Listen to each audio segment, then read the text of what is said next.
Dika bener kuwi apik cocok to karo jenengku.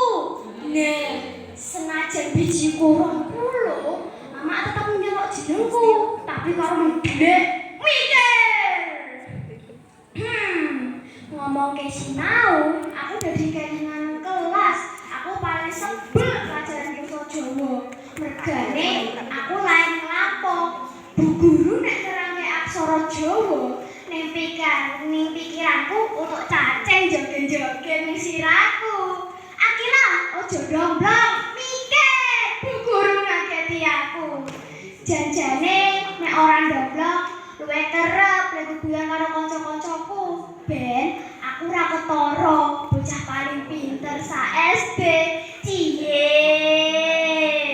Maju. Nek sekolah nang guyu-guyu karo kanca-kancaku, tapi nek ana tugas mesti aku rampung dhisik dhewe. Udu mergo aku pinter, mergo selak pengen guyon karo kancaku. Kancaku nek ngerti aku rampung dhisik dhewe mesti do jengkel. Langsung do sakjane iki do keselak meteor apa ya?